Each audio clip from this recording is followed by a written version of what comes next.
నమస్కారం, వార్తలకు స్వాగతం. ముందుగా ముఖ్యాంశాలు. కాంగ్రెస్ భారీ బహిరంగ సభలో పాల్గొన్న సీఎం రేవంత్ రెడ్డి, ఇరు పార్టీలపై ఫైర్.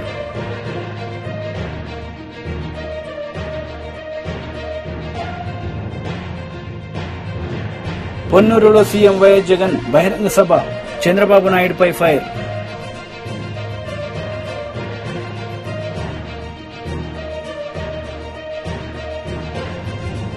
ఏపీ మాజీ ముఖ్యమంత్రి చంద్రబాబు నాయుడు మీడియా సమావేశం, పలు అంశాలపై వివరణ.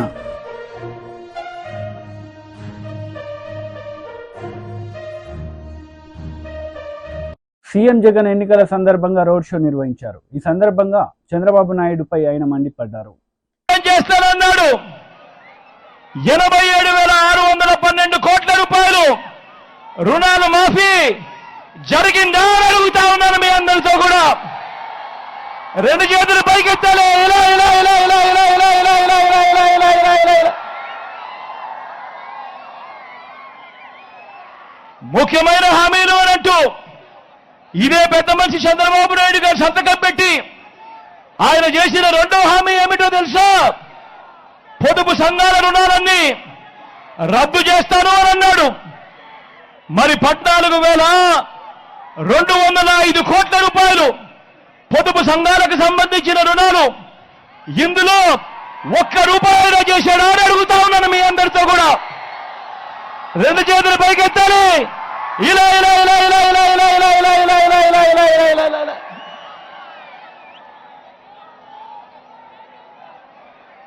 ముఖ్యమైన హామీలు అంటూ చంద్రబాబు నాయుడు గారు స్వయంగా సంతకం పెట్టి మీ ప్రతి ఇంటికి పంపించిన ఈ పాంప్లెట్ లో ఆయన చెప్పిన మూడో హామీ, ఆడబిడ్డ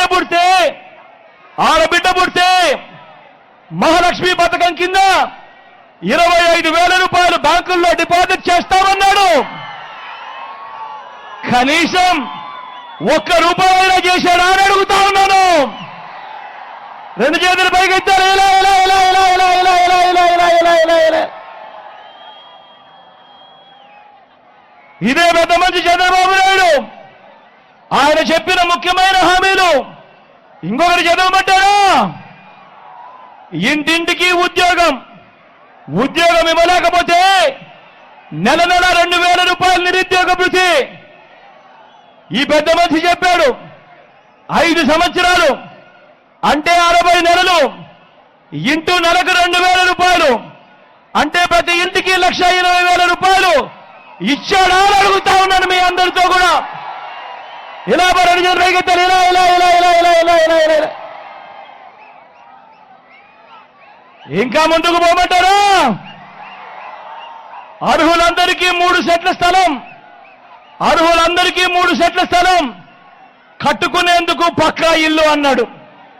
నేను అడుగుతా ఉన్నా, ఇంతమంది మీరంతా ఇక్కడ ఉన్నారు, మీలో ఏ ఒక్కరికైనా కూడా ఒక్క సెంటు స్థలమైనా కూడా ఇచ్చాడా అని అడుగుతా ఉన్నాను మీ అందరితో కూడా. రెండు చేతులు పైకెత్తారు. ఇలా ఇలా ఇలా ఇలా ఇలా ఇలా ఇలా ఇలా.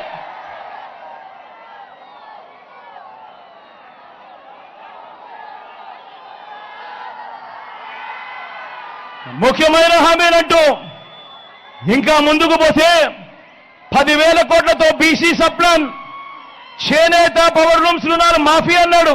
జరిగిందా అని అడుగుతా ఉన్నాను. ఉమెన్ ప్రొటెక్షన్ ఫోర్స్ ఏర్పాటు చేస్తామన్నాడు. చేశాడా అని అడుగుతా ఉన్నాను.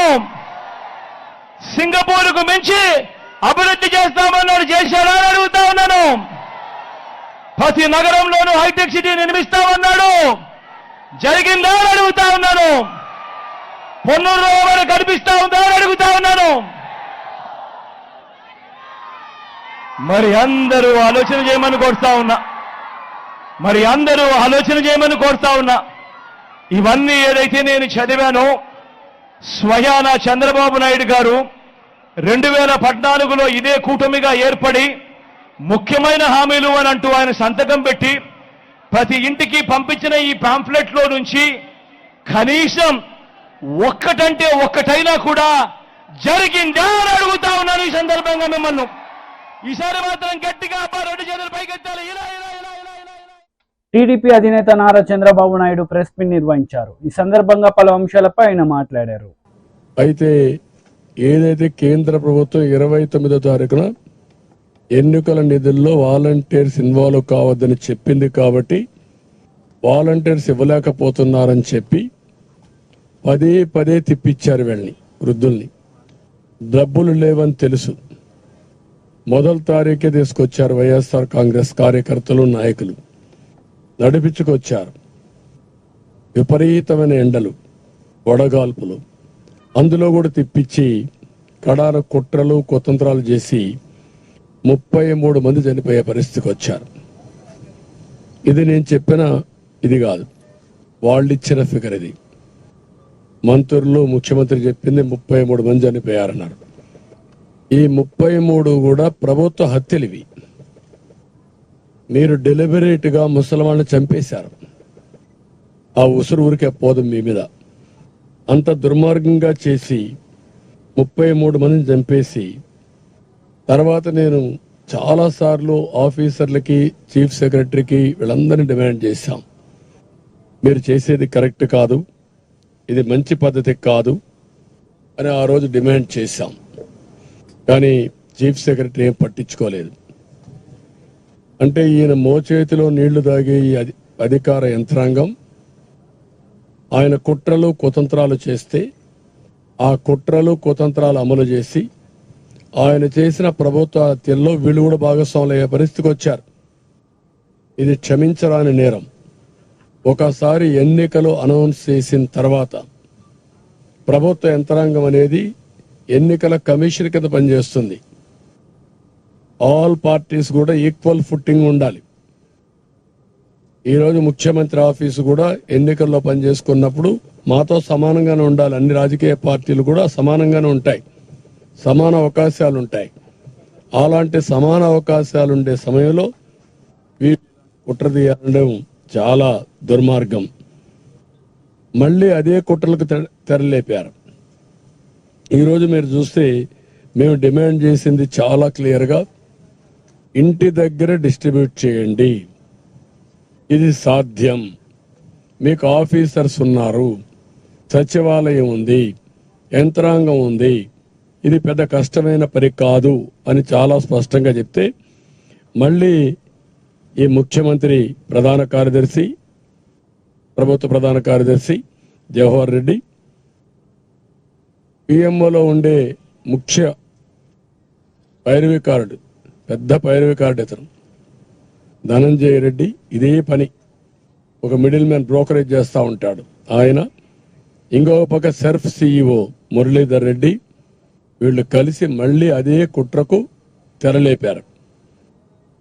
ఈరోజు మా డిమాండ్ చాలా స్పష్టంగా చాలా సార్లు వెళ్ళాం, ఎలక్షన్ కమిషన్కి ఇచ్చాం, సిఎస్ ఇచ్చాం, చీఫ్ సెక్రటరీకి ఇచ్చాం, గవర్నర్కి ఇచ్చాం. ఎన్డీఏ పార్ట్నర్స్ అన్ని కూడా అందరం కలిసి ఇంటి దగ్గరనే డిస్ట్రిబ్యూట్ చేయాలి, ఇది సాధ్యం, దీనికి అనుకూలమైన స్టాఫ్ ఉన్నారు అని చాలా స్పష్టంగా రిప్రజెంటేషన్స్ ఇచ్చాం. ఇచ్చినప్పటికీ ఈరోజు మీరు చూస్తే ఎన్నికల కమిషన్ ఒకటి చెప్పారు, ఇది పెద్ద కష్టం కాదు, మీరు ఏ విధంగా అయినా సరే దీన్ని అమలు చేయమని వాళ్ళు పంపించారు. ఆమోదయోగ్యంగా అమలు చేయమని పంపించారు. అమలు చేయమని పంపించి ఆదేశాలు ఇస్తే పోయినసారి జరిగిన సంఘటనలు పునరావృతం కాకుండా కూడా చూడమన్నారు. ఈ 33 ఏవైతే హత్యలు జరిగాయో అలాంటి జరగనీయకుండా చూడండి, ఇవన్నీ కూడా జాగ్రత్తగా చేయమని చెప్పారు. చెప్పిన తర్వాత ఈరోజు చూస్తే కాంగ్రెస్ భారీ బహిరంగ సభలో సీఎం రేవంత్ రెడ్డి పాల్గొన్నారు. ఈ సందర్భంగా ఇరు పార్టీలపై ఆయన విమర్శలు చేశారు. कर्नाटक से अमित शाह, नरेंद्र मोदी गुजरात से है, फिर वहां पर उन लोगों को ज्यादा मदद गुजरात से मिलेंगे, नहीं तो हमारे नेता खड़गे जी को कर्नाटक से मदद मिलने वाले हैं. इसीलिए हमारे भाइयों से एक ही गुजारिश है, खड़गे जी को आप मदद दे दो, 25-26 सीट कर्नाटक से दिलाओ, केंद्र में सरकार बनाएंगे, लाल कोटा पे तिरंगा झंडा लहराने का जिम्मेदारी प्रियंका जी उठाने वाली है, राहुल जी उठाने वाले. हम साथ में रहकर, साथ खड़े रहकर मोदी जी को हराएंगे.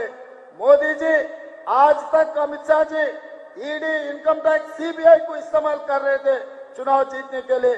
अभी मेरे समाचार मिला है तेलंगाना कांग्रेस पार्टी ऑफिस में दिल्ली पुलिस पहुंचा हुआ है। सोशल मीडिया में कोई पोस्टिंग लगाया, इसीलिए तेलंगाना के कांग्रेस अध्यक्ष को, तेलंगाना मुख्यमंत्री को हम अरेस्ट करते बोल के नोटिस लेकर तेलंगाना गांधी भवन में पहुंच गए। इसका मतलब Narendra Modi ji ED, income tax, CBI हो गए, अभी दिल्ली पुलिस को इस्तेमाल कर रहे चुनाव जीतने के लिए। यहाँ पर कोई डरने वाले नहीं है भाई, यहाँ पर पलट के जवाब देने वाले हैं। देखेंगे आने वाले चुनाव में नरेंद्र मोदी जी और अमित शाह को हरा के दिखाएंगे कर्नाटक और तेलंगाना में, क्योंकि राहुल जी कन्याकुमारी से लेकर कश्मीर तक पद यात्रा किए। कर्नाटक में सरकार बने, तेलंगाना में भी सरकार बने, आने वाले दिनों में महाराष्ट्र में भी अपना सरकार बनने वाले, केंद्र में भी अपना सरकार बनने वाले। अपने लिए अपना नेता है खड़गे जी है, अपने नेता सोनिया जी है। इसीलिए मेरा गुजारिश यहाँ के सेडम के लोगों को, मैं हैदराबाद में रहता हूँ, बगल के तेलंगाना आपको पता है, मेरा असेंबली भी कोडंगल है। आप लोगों को कभी भी जरूरत पड़े मुझे एक आवाज दो, मैं यहाँ हाजिर हूँगा। आप लोगों को कभी भी जरूरत पड़े तो सीधा सीधा हैदराबाद चल कर आओ, मैं वहां रहता हूँ। आप लोगों के लिए काम करने के लिए, आप लोगों को मदद करने के लिए हमेशा मैं हाजिर रहता हूँ। यहीं मेरा भाषण खत्म करते हुए मैं आपसे छुट्टी लेता हूँ। जय Congress. Congress leader Jagga Reddy press meet నిర్వహించారు. ఈ సందర్భంగా పలు అంశాలపై ఆయన వివరణ ఇచ్చారు. జవాబు కేసీఆర్ కి ఇంతకంటే కేసీఆర్ కి దడ చుట్టుకున్నది.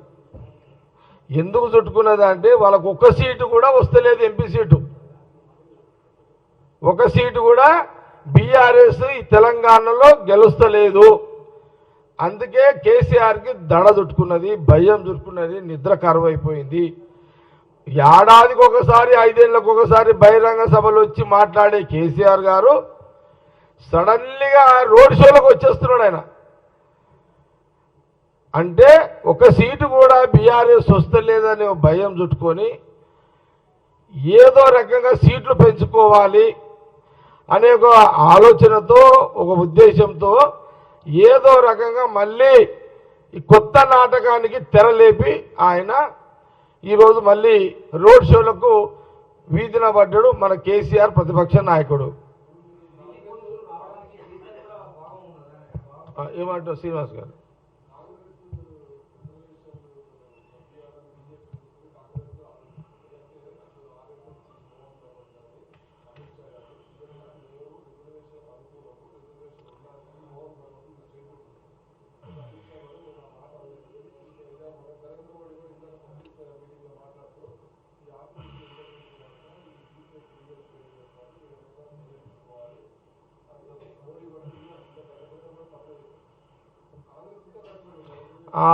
ఒకటి శ్రీనివాస్ గారు మీరు మంచి పాయింట్ అడిగారు.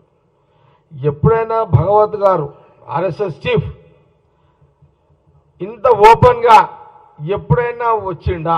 ఎస్సీ ఎస్టీ బీసీలకు మేము కూడా అనుకూలమే అని భగవత్ గారు రావడము, అమిత్ షా గారు మొదటిసారి ఎస్సీ ఎస్టీ బీసీల గురించి మాట్లాడడము, దీని కారకుడు ఎవరు?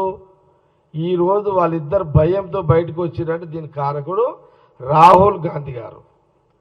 రాహుల్ గాంధీ గారు ఎప్పుడైతే ఎస్సీ ఎస్టీ బీసీలు ఇప్పుడున్న పాపులేషన్ ప్రకారం ఇంకా పెంచుతాము అని వారు అన్నారో, ఆనాటి నుంచి వాళ్లకు ఇక ఇప్పుడు గుడి కాదు, ఇప్పుడు జనాలు ఎస్సీ ఎస్టీ బీసీలు మార్పు వచ్చేసింది. రాహుల్ గాంధీ గారు యొక్క ప్రెస్ ఆయన యొక్క ప్రకటనకు ఆయనకు ఆకర్షులవుతున్నారు కాంగ్రెస్ పార్టీకి అనే ఒక భయంలో భాగమే భగవత్ గారు ఈరోజు. అంటే ఇది కూడా కాంగ్రెస్ పార్టీ రాహుల్ గాంధీ గారు ఒక ఘనతే కదా. ఈరోజు భగవత్ గారు, అమిత్ షా గారు ఓపెన్గా మాట్లాడారు అంటే దాని కారకుడు ఎవరు? రాహుల్ గాంధీ గారు. ఆయన ఇచ్చిన ప్రకటననే ఈరోజు భాగవత్ గారు వాళ్ళందరూ కూడా మాట్లాడారు. ఇది కూడా ఎస్సీ ఎస్టీ బీసీలు గమనించండి, మైనార్టీలారా మీకు కూడా డోకా లేదు, గమనించండి. రాహుల్ గాంధీ గారికి అందుకే ఎస్సీ ఎస్టీ బీసీలో మేమేం కోరుతున్నాము, రాహుల్ గాంధీ గారు ఎస్సీ ఎస్టీ బీసీలకు అనుకూలంగా ఉన్నాడు, ఇంకా రిజర్వేషన్ పెంచుతా అన్నాడు.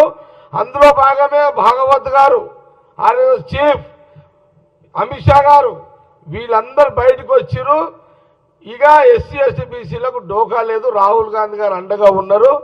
అందుకే రాహుల్ గాంధీ గారు ప్రధానమంత్రి అయితే, ప్రధానమంత్రి చేస్తే ఇంకా ఇంకా ఫుల్ సెక్యూరిటీ ఉంటుంది ఎస్సీ ఎస్టీ బీసీలకు, మైనార్టీలకు అనేది కాంగ్రెస్ పార్టీ చాలా స్పష్టంగా ఇటు తెలంగాణ ప్రజలకు, ఆంధ్రప్రదేశ్ ప్రజలకు, భారతదేశ ప్రజలకు స్పష్టంగా తెలియదు. బీజేపీ రాష్ట్ర అధ్యక్షుడు కిషన్ రెడ్డి మీడియా సమావేశం నిర్వహించారు. ఈ సందర్భంగా పలు అంశాలపై ఆయన మాట్లాడారు. ఈ రెండు పార్టీలకు తోడు ఎంఐఎం పార్టీ, వీళ్ళ ముగ్గురు కలిసి ఒప్పందం కుదుర్చుకొని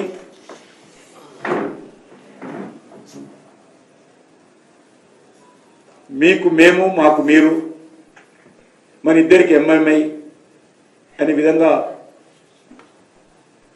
మూడు పార్టీలు కుమ్ముక్కై ఈరోజు తీవ్రమైనటువంటి తప్పుడు ప్రచారము, అబద్ధాల ప్రచారము, బురదజాలేటువంటి ప్రచారము కలిసికట్టుగా చేస్తుంది. ఒక ఆయన అంటాడు రిజర్వేషన్స్ తీసేస్తారని, ఇంకో ఆయన అంటాడు హైదరాబాదు కేంద్ర పాలిత ప్రాంతంగా ప్రకటిస్తారని, ఇంకో ఆయన అంటాడు కృష్ణా నదిని ఢిల్లీకి పంపించేస్తున్నారని. మా మాటలకు తలా తోక లేకుండా ఈ మూడు పార్టీలు ప్రయత్నం చేస్తా ఉన్నాయి. బీజేపీని ఓడించడం, మోడీ గారిని అడ్డుకోవడమే వీళ్ళ ఉమ్మడి కుట్ర.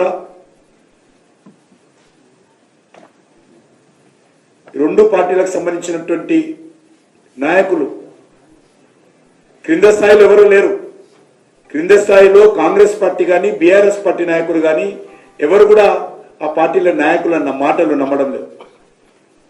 క్రింద స్థాయిలో అందరూ కూడా బీజేపీ రావాలని ఏకగ్రీవంగా గ్రామాలు తీర్మానం చేస్తా ఉన్నాయి. నరేంద్ర మోడీ గారు ప్రధానమంత్రి కావాలని గ్రామాలు ఏకైకంగా తీర్మానం చేసుకుని ముందుకెళ్తా ఉంటే, బావిలో కప్పలలాగా లేక పిల్లి కళ్ళు మూసుకొని పాలు తాగినట్టుగా ఈ రెండు పార్టీల నాయకులు వివరిస్తా ఉన్నారు. హైదరాబాద్ లో ఈ రెండు పార్టీలు కూడా మజ్లిస్ పార్టీ గెలుపు కోసం ప్రయత్నం చేస్తా ఉన్నారు. కాంగ్రెస్ పార్టీ అదే ప్రయత్నం చేస్తున్నది, బీఆర్ఎస్ పార్టీ అదే ప్రయత్నం చేస్తున్నది. కాంగ్రెస్ పార్టీ సీనియర్ నాయకుడు ఫెరోజ్ ఖాన్ ఓపెన్ గా చెప్పాడు, మాకు పార్టీ హైకమాండ్ నుంచి ఆదేశాలు వచ్చాయి, ఎట్టి పరిస్థితుల్లో ఓల్డ్ సిటీలో ఓవైసీని గెలిపించాలని మాకు ఆదేశాలు వచ్చాయి, కానీ ఈ ఎలక్షన్స్ వరకే ఉంటుంది, తర్వాత నా యొక్క పోరాటం ఎంఐ మీద కొనసాగుతున్నాయని చెప్పిన విషయం మనం చేస్తాం. అఫీషియల్గా నేను చెప్పింది కాదు. ఆ రకంగా ఇటు కాంగ్రెస్ పార్టీ, మరొక దిక్కు బీఆర్ఎస్ పార్టీ, మజ్లిస్ పార్టీ కొమ్ము కాస్తా ఉన్నారు. ఇద్దరు కూడా నేనంటే నేనని పోటీలు పడి చెరొక దిక్కు సంఘనాకుతున్నారు ఓవైసీని. ఇంత దుర్మార్గంగా వ్యవహరిస్తున్నారు.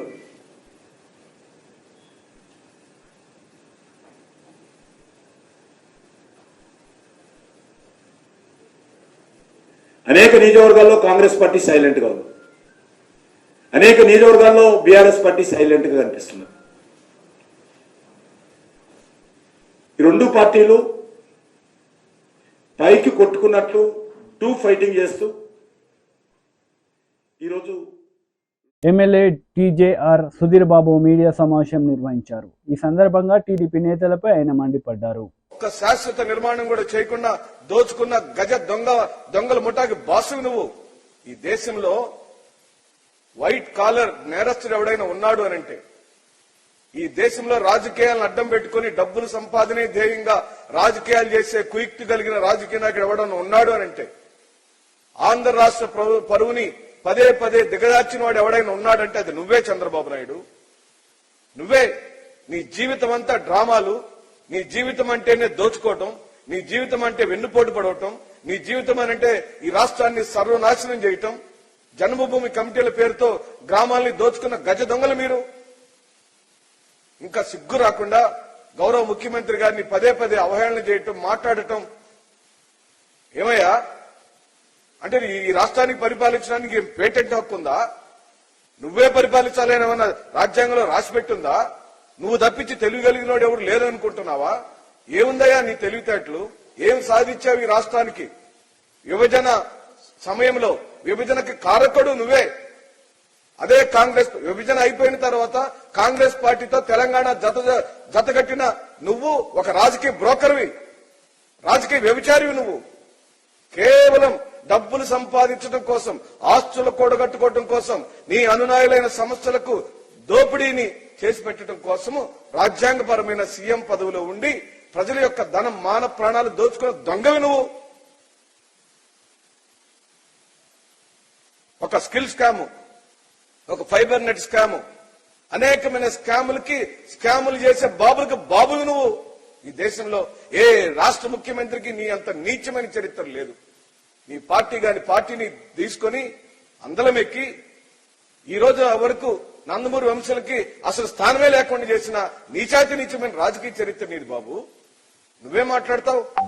తండ్రి చనిపోతే ఒంటరిగానే నిలబడితే కాంగ్రెస్ పార్టీ కేసులు పెట్టి బాధ పెడితే, అవమానపరిస్తే ఏ మాత్రం ఒక్క క్షణం కూడా బాధపడకుండా ప్రజల కోసం నిలబడ్డాడు, ప్రజలతోనే ఉన్నాడు. సుమారుగా 5,000 కిలోమీటర్ల పాదయాత్ర చేశాడు. ప్రజల యొక్క మనస్తత్వాన్ని అర్థం చేసుకున్నాడు. ఈ రాష్ట్ర యొక్క స్థితి గతులను అర్థం చేసుకున్నాడు. ఈ రోజున తిరుగులేని మహానాయకుడిగా ఎదిగాడయా మా నాయకుడు. మా నాయకుడికి ఈ దేశంలో చరిత్ర ఉంది. మా నాయకుడు ఎవరి పార్టీని లాక్కోలా, ఎవరిని వెన్నుపోటు పడాలా, ఒక్కడే పార్టీ పెట్టుకున్నాడు, ఒక్కడే గెలిచాడు, రేపు కూడా ఒక్కడే ఉంటాడు, ఒక్కడే గెలుస్తాడు. నీకు దిమ్మ తిరిగిపోయి. కడియం శ్రీహరి కీలక ప్రెస్ మీట్ నిర్వహించారు. ఈ సందర్భంగా మాజీ CM Kadiyam Srihari press meet నిర్వహించారు. ఈ సందర్భంగా మాజీ ముఖ్యమంత్రి కేసీఆర్ పై పలు విమర్శలు చేశారు. నాయకుడు డ్యాన్సులు చేస్తాడు, పాటలు పాడతాడు, డప్పులు కొడతాడు, తోడలు కొడతాడు. అంత సీనియర్ వ్యక్తి ఇట్లాంటివి చేయవచ్చా లేదని కూడా ఆలోచన లేకుండా చాలా చాలా గలీజ్గా మాట్లాడుతున్నాడు. అయినా పర్వాలేదు. కానీ కనీసం రాజయ్యకు వరంగల్ బీఆర్ఎస్ టికెట్ ఇస్తే కొంత బాగుండేది. రాజయ్యకు నాకు పడకపోయినా ఆ బీఆర్ఎస్ పార్టీకి 10 ఓట్లు పడాలి అంటే రాజయ్య గారికి టికెట్ ఇచ్చినా బాగుంది. రాజయ్య గారికి టికెట్ ఇవ్వకపోగా బీఆర్ఎస్ టికెట్ ఫైనలైజ్ చేసే రోజున ఫామ్ హౌస్ కూడా రానియలేదు. నీ మొక్కలు చూపించొద్దు నాకు అని చెప్పి టికెట్ డిక్లేర్ అయిన తర్వాత వేరే వాళ్ళు పట్టుకొని పోయి ఈయన ఉండాలి, ఈయన ఉంటే కడియం శ్రీహరికి వ్యతిరేకంగా బాగా మాట్లాడతాడు, మనకు ఉపయోగపడతాడని చెప్పి కొంతమంది తీసుకొని పోతే ఈయన కూడా పోయి బతిలాడి ఆ పార్టీలో చేర్చుకున్నావు బాగానే. కానీ నువ్వు రాజయ్య గారి మీద ప్రేమ ఉంటే, రాజయ్య గారికి గతంలో అన్యాయం జరిగింది అని మీరు అనుకుంటే రాజయ్య గారికి బీఆర్ఎస్ టికెట్ ఎందుకు ఇవ్వలేదు? అంటే ఇదంతా మోసపెత్తుగడం. ఆయనకు మనసులో ఒకటి ఉంటుంది, బయటకు ఒకటి మాట్లాడుతూ అంటాడు. అది నేను స్వయంగా అనేక సందర్భాల్లో చూశాను. ఎదురుగా నీ అంత గొప్పవాడు లేడని మాట్లాడతాడు, కానీ వీడు విధవాని మనం బయటికి వెళ్ళగానే మాట్లాడుతాడు. తెలంగాణను అన్ని రకాలుగా ఆగం చేసి వరంగల్ను ప్రత్యేకంగా ముక్కచెక్కలు చేసి ఇవాళ ఏదో సానుభూతి ప్రకటించడానికి వచ్చాడు. వరంగల్ పట్టణాన్ని ఏం అభివృద్ధి చేశారు మీరు? ఎన్నిసార్లు ముత్తుకున్నా నేను కనీసంగా మాస్టర్ ప్లాన్ అప్రూవ్ చేయండి అని చెప్పి 10 సార్లు పోయి బతిలాడినాం. ఎందుకంటే ఒక సిటీకి మాస్టర్ ప్లాన్ అనేది లేకుండా అభివృద్ధి అనేది కష్టం. ప్లాన్డ్ అభివృద్ధి ఉండదు. ఇప్పుడు ముబ్బిడిగా అనేక రకాలైన డెవలప్మెంట్స్ వస్తుంటాయి. కాబట్టి మాస్టర్ ప్లాన్ అప్రూవ్ చేయమని అడిగినాం. 3 ఏళ్ళు దగ్గర పెట్టుకున్నాడు, ఈ రోజు వరకు కూడా మాస్టర్ ప్లాన్ అప్రూవ్ కాలేదు. అంటే వరంగల్ పైన ఆయనకున్న ప్రేమ ఏంటి? ఒక ఓఆర్ఆర్ లేదు, మొత్తుకొని సచ్చినాం. ఒక అండర్ గ్రౌండ్ డ్రైనేజ్కి ప్రతిపాదన లేవు, మొత్తుకొని సచ్చినాం. ఏనాడు పట్టించుకో. ఎందుకో కానీ వరంగల్ పైన ఆయనకు ఒక రకమైన కోపం. ఎందుకో కానీ వరంగల్ అంటే ఆయనకు ఒక రకమైన వ్యతిరేకత. ఎందుకంటే వరంగల్ గడ్డ మీద ప్రశ్నించే వాళ్ళు ఎక్కువ ఉంటారు అనేది ఆయన అభిప్రాయం. వరంగల్ గడ్డ మీద పోరాటాలు చేసే వాళ్ళు ఎక్కువ ఉంటారు, ప్రశ్నించే వాళ్ళు ఎక్కువ ఉంటారు, ఉద్యమాలు చేసే వాళ్ళు ఎక్కువ ఉంటారు అనేది ఆయన భయం. అందుకనే వీళ్ళ నోట్లు మూయాలి అంటే ముక్కలు చేయాలి అని మన జిల్లాను ఆగం చేసిన వ్యక్తి ఆయన. మంగళగిరిలో నారా బ్రాహ్మణి ఎన్నికల ప్రచారం నిర్వహించారు. ఈ సందర్భంగా పలు అంశాలపై ఆమె మాట్లాడారు. ఆయన విజన్ ఏంటంటే ఎటువంటి సపోర్ట్ నాకు అందించారో అటువంటి సపోర్ట్ మంగళగిరిలో ఉన్న మహిళలందరికీ, ఆయన అమ్మలు కానివ్వండి, లేకపోతే అవ్వలు కానివ్వండి, అక్క చెల్లెలు కానివ్వండి, వాళ్ళందరికీ అందించాలనేది ఆయన విజన్, ఆయన హార్డ్ వర్క్ అంతా. అదే కాకుండా ఏ కంపెనీలో హెరిటేజ్ ఫుడ్స్లో నేను పనిచేస్తున్నాను ఎగ్జిక్యూటివ్ డైరెక్టర్గా, అదే కంపెనీలో నారా లోకేష్ గారు కూడా పనిచేయటం జరిగింది ఇంతకుముందు. ఆ కంపెనీలో ప్రతిరోజు మేము మహిళా రైతుల స్టోరీస్ గురించి వినేవాళ్ళమి, చూసేవాళ్ళమి. రాత్రింపగలు గ్రామాల్లో మహిళలు కష్టపడి పాలు ఉత్పత్తి చేసి మా కంపెనీకి అందిస్తే వాళ్ళకి ఆదాయం వచ్చేలాగా చూసేవాళ్ళమే. ఆదాయంతో పాటు వాళ్ళకి కేవలం డబ్బులే కాదు, కానీ వాళ్ళ గ్రామంలో, వాళ్ళ సొసైటీలో, వాళ్ళ కమ్యూనిటీలో వాళ్ళ విలువ కూడా చాలా పెరిగేది. ఇది చూసి మాకు ఎంతో సాటిస్ఫాక్షన్ కలిగింది.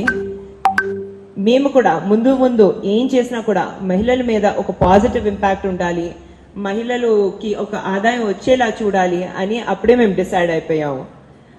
ఏ సాటిస్ఫాక్షన్ ఏదైతే అప్పుడు వచ్చేదో దానికన్నా మించి ఎక్కువ సాటిస్ఫాక్షన్ స్త్రీ శక్తి ప్రోగ్రామ్ సక్సెస్ ద్వారా మాకు కలుగుతుంది. నాకు చాలా ఆనందంగా ఉంది.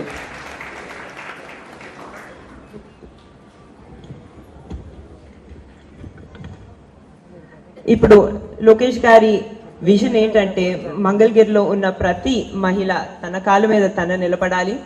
అదే కాకుండా మీరందరూ ఆనందంగా ఉండాలి, మీరందరూ చాలా హ్యాపీగా ఉండాలనేది. కానీ ఇప్పుడు 2019 ఎలక్షన్ గురించి మాట్లాడాలంటే మీకు అందరికి తెలిసిందే, లోకేష్ గారు ఓటమి ఎదుర్కొన్నారు మన మంగళగిరిలో. చాలా మంది అప్పుడు చెప్పడం జరిగింది, మళ్ళీ మంగళగిరి నుంచి ఎందుకు కంటెస్ట్ చేయాలనుకుంటున్నారు, ఏమైనా సేఫ్ సీట్ చూసుకోవచ్చు కదా, మన కుప్పం లాంటి సీటు లేకపోతే హిందూపూర్ లాంటి సీట్ చూసుకోవచ్చు కదా, మళ్ళీ ఇక్కడ ఎందుకు అని చెప్పి నారా లోకేష్ గారు అప్పుడు అందరికీ చెప్పడం జరిగింది, మంగళగిరిలో ఉన్న ప్రజలందరూ నా కుటుంబ సభ్యులు.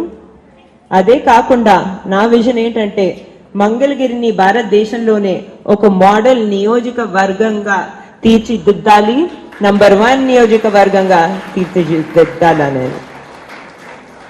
మీరు చూస్తున్నారు అప్పటి నుంచి ఇప్పుడు దాకా గత 5 సంవత్సరాలుగా ఆయన ప్రతిరోజు మంగళగిరిలో చాలా కష్టపడుతున్నారు, చాలా కమిటెడ్ గా సేవా కార్యక్రమాలు చేస్తున్నారు. ఎటువంటి గవర్నమెంట్ సపోర్ట్ లేకపోయినా ఆయన మంచి ఐడియాస్ కోసం ఆయన 29 ప్రోగ్రామ్స్, సంక్షేమ ప్రోగ్రామ్స్, పథకాలు ఇక్కడ నడపడం జరుగుతుంది. అందులో కొన్ని చెప్పాలంటే స్త్రీ శక్తి ఒకటి. అదే కాకుండా నూతన వధువరులకు పెళ్లి కానుక ఇవ్వటం జరుగుతుంది. అది కూడా దళితుల ఇళ్లలో వాళ్ళ పెళ్లికి కూడా చాలా సపోర్ట్ చేయటం, తాలిబొట్టు. వార్తలు ముగించే ముందు ముఖ్యాంశాలు మరోసారి. కాంగ్రెస్ భారీ బహిరంగ సభలో పాల్గొన్న సీఎం రేవంత్ రెడ్డి, ఇరు పార్టీలపై ఫైర్.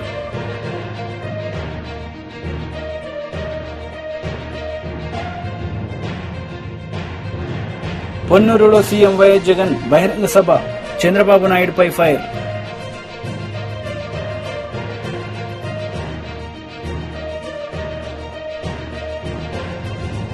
ఏపీ మాజీ ముఖ్యమంత్రి చంద్రబాబు నాయుడు మీడియా సమావేశం, పలు అంశాలపై వివరణ.